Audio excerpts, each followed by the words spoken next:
Olá pessoal, tudo bem? Para quem não me conhece, meu nome é Murilo. Eu estou dando o curso R do Básico ao Avançado e hoje nós vamos aprender um pouco mais sobre como acessar e modificar matrizes. Se vocês não estão acompanhando, voltem nos vídeos anteriores para saber exatamente onde nós paramos e seguir daqui para frente, ok? Então bora para o vídeo. Aula passada nós conversamos sobre como criar matrizes, tanto colando as colunas quanto colando as linhas, mas também mostrei como fazer para criar uma matriz com a função matrix, ok? Especificando a informação que eu quero preencher, o número de colunas e o número de linhas. Então eu criei aqui a matriz Totô. É uma matriz que contém duas linhas e 5 colunas, ok? Algumas formas de Existem algumas propriedades, algumas coisas importantes dessa matriz que a gente pode aprender como modificar. Por exemplo, vocês estão vendo aqui que essas matrizes, elas têm valores aqui que estão especificando as linhas. Esses valores aqui especificam as linhas e esses valores aqui especificam as colunas, mas eles não têm nomes. Então, eu posso colocar nomes nessas colunas e colocar nomes nessas linhas. Eu poderia fazer, por exemplo, utilizar a função rowNames, colocando o objeto Totô, que é uma matriz, vai me dizer os nomes das linhas. E eu posso atribuir ao nome dessas linhas, a essas linhas, o nome que eu quero. Então, por exemplo, eu sei que tem duas linhas, eu coloquei os números de 1 até 2. Eu posso modificar os nomes das colunas de Totô. Eu também sei que ele tem 5 colunas, eu posso especificar 5 valores como os nomes dessas colunas. Agora o meu objeto Totô, se vocês forem ver, tem nomes específicos para cada uma das linhas e para cada uma das colunas, ok? Correspondente aos nomes que eu coloquei aqui. Eu poderia ter colocado qualquer valor ou qualquer número aqui. A única especificidade é que cada linha e cada coluna tenha um nome único e não igual. Esses nomes precisam ser diferentes, senão vai dar erro, ok? Então, beleza, já aprendemos mais duas funções de como mudar os nomes os nomes das linhas e das colunas de uma matriz. Eu espero que vocês estejam se lembrando de salvar o script para guardar essa informação depois. Ok. Agora, se eu quiser acessar a informação dessa matriz, eu posso usar ah, os colchetes para acessar as informações que eu quero de dentro dessa matriz. Vocês se lembram que quando eu tinha um vetor e eu colocava os colchetes, eu poderia acessar por meio da posição os valores do vetor por meio da posição deles dentro do vetor. E o colchete funciona da mesma forma em uma matriz. Só que como a matriz contém duas dimensões, linhas e colunas, eu preciso dizer para o R qual é a dimensão que eu estou acessando. E para isso eu vou especificar utilizando a vírgula. Então, por exemplo, se eu fizer totô, colchetes, vírgula, e colocar depois da vírgula o valor 1, o R está sabendo que, eu vou até escrever aqui, ó, o que está dentro do colchete, antes da vírgula, corresponde a linhas. E o que está depois da vírgula corresponde a colunas. Então, se eu escrevi totô, colchete, vírgula, 1, fecho o colchete, porque eu quero acessar o objeto totô, o R vai me retornar os seguintes valores: 1 e 2. O que eu estou pedindo para o R? Eu quero que você acesse o objeto totô, que é uma matriz, e retorne para mim apenas a primeira coluna. Olhem aqui o que tem na primeira coluna: os valores 1 e 2. Os valores 1 e 2. E o que o R me retornou? Os valores 1 e 2 referentes à primeira coluna. Se eu tivesse feito totô, colchete, 1, vírgula, colchete, eu estou pedindo para o R, acesse a primeira linha do objeto totô. E se eu fizer Ctrl Enter, o R vai me retornar 1, 3, 5, 7, 9. Observem que 1, 3, 5, 7, 9 é a primeira linha, todos os valores da primeira linha do meu objeto totô, da minha matriz totô, ok?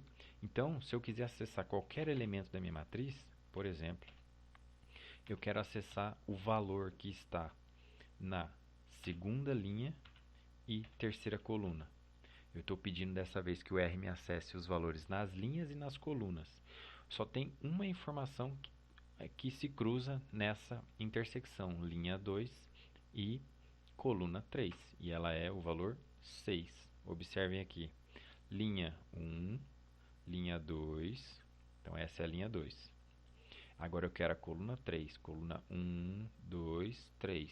Então só 6 é o valor que está na posição linha 2, coluna 3.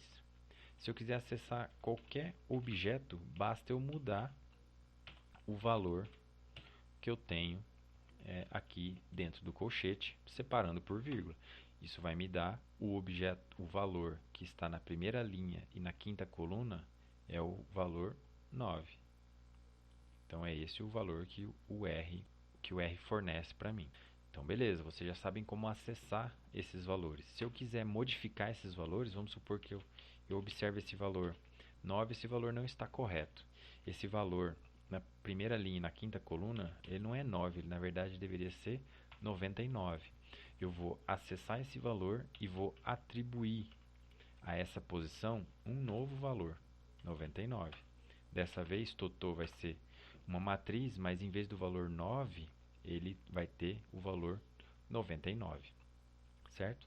Eu poderia acessar qualquer um dos valores aqui dentro da matriz e modificar esses valores. Eu poderia, inclusive, modificá-los em conjunto. Por exemplo, eu quero que todos os valores da linha 1 tenham o valor 85.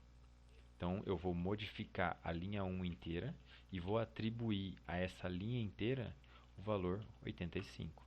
Logo, Totô vai ter 85 ao longo de toda a linha dele e os outros valores continuam inalterados, certo? Eu consigo modificar esse objeto da forma que eu quiser.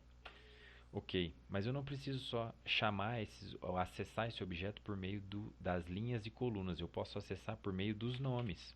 Eu não atribuí nomes às linhas e às colunas? Ok, então se eu colocar aqui, como eu estou tratando de um nome, eu posso colocar aqui o valor 2 entre aspas na posição das linhas. Então eu estou pedindo para o R acessar o objeto Totô e buscar a linha. Observe que eu estou antes da vírgula aqui. E buscar a linha que tenha o nome 2.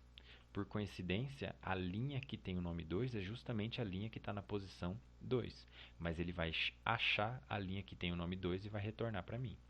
Da mesma forma, eu poderia acessar a coluna, na verdade, que tem o nome 4. Só eu colocar o 4 entre aspas, porque eu quero que ele acesse o nome da coluna. E ele vai me dar a coluna que tem o nome 4. Por acaso é a coluna que está na posição também 4. Bom, existe uma propriedade super importante do R que é bom que vocês tenham consciência sobre isso. Vamos supor, quando o R te retorna um valor como esse, ele está me retornando um conjunto de dois valores, 85 e 8.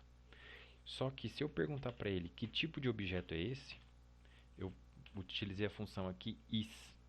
Is, ele está perguntando, esse objeto Totô que eu estou chamando a quarta linha de Totô, que tipo de objeto é esse? Se eu perguntar isso para o R, ele vai me dizer, isso é um objeto numérico, isso é um vetor, ok?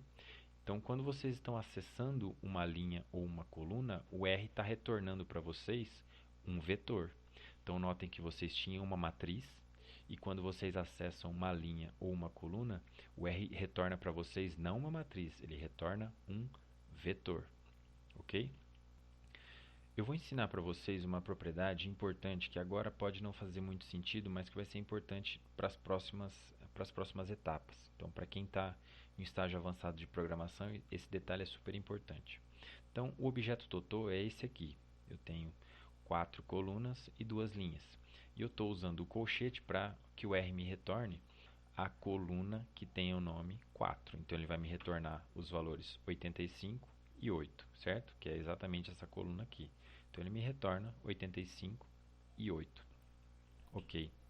Mas notem que, se eu perguntar para o R o que é esse objeto que ele está me retornando, eu estou usando a função is para perguntar para o R, que tipo de objeto é esse? Essa função ela faz uma pergunta e ela te responde. Que tipo de objeto é esse?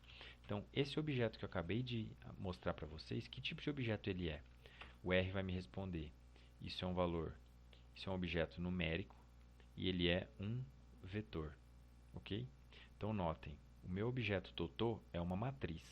Quando eu acessei a coluna que tem o nome 4, ele me retornou um vetor. Se eu tivesse acessado a segunda linha, ou melhor, a linha que tivesse o nome, que tem o nome 2, tanto faz o nome ou pela posição, o R também vai me dizer, isso é um vetor numérico, isso é um vetor, ok? Então notem que você tinha um objeto que era uma matriz e o R está retornando para você um vetor, ok? Uma matriz tem duas dimensões, enquanto um vetor só tem uma, certo? Ok. Notem que se eu fizer Totô, eu vou trabalhar com a linha 2 porque é mais fácil. Então eu quero que o R me acesse e me retorne a linha 2. O que tem na linha 2 são os valores 2, 4, 6, 8, 10. Ok? Agora, se eu colocar uma outra vírgula aqui e pedir para ele drop igual false, é como se fosse um argumento desse objeto. Se eu pedir isso, e especificar que eu não quero que ele elimine nada, botar drop igual false, o R vai me retornar dessa vez os mesmos valores, numa boa. Só que se eu perguntar para o R que tipo de valor é esse, que tipo de objeto é esse, o R vai me dizer matrix. Isso é uma matriz, ok? Se eu tivesse pego não a linha 2, mas a quarta coluna, também especificando drop false, o R iria me responder, isso é uma matriz. Então, olhem o objeto que seria retornado nesse caso. Então, eu vou colocar aqui com o drop false e o drop true. Então, drop false, qual é esse objeto? Esse objeto é a quarta coluna, que tem os valores 85 e 8. Se eu tivesse pedido com o drop true, que na verdade é o padrão, é o default do R, é sempre o drop true, ele ia me retornar os valores 85 e 8. Notem que essas duas coisas, essa distinção aqui é super importante. Se eu pedir um drop false, o R vai sempre retornar uma matriz, ok? Ou um objeto que tenha a mesma dimensão do objeto inicial, no caso Totô. Agora, se eu não pedir nada, vocês já sabem que, por default, o R já considera isso como sendo drop igual true, logo o resultado será sempre um vetor. Então vejam a importância disso. Se eu fizer um drop false, eu vou ter uma matriz. E essa minha matriz tem duas linhas. Olha aqui, ó, vou pedir até a dimensão disso aqui para vocês tirarem a dúvida. Qual é a dimensão disso? Duas linhas e uma coluna, que é exatamente essa matriz aqui. Agora, se eu pedir a dimensão disso aqui, não tem uma dimensão, porque o R considera isso aqui como sendo um vetor, certo? E não uma matriz. Tranquilo? Isso por enquanto parece não fazer muito sentido, parece complicar um pouco mais, mas isso vai ser importante mais para frente à medida que vocês vão pegando a malícia do R, ok? Tenham isso em mente. Então, até a próxima aula.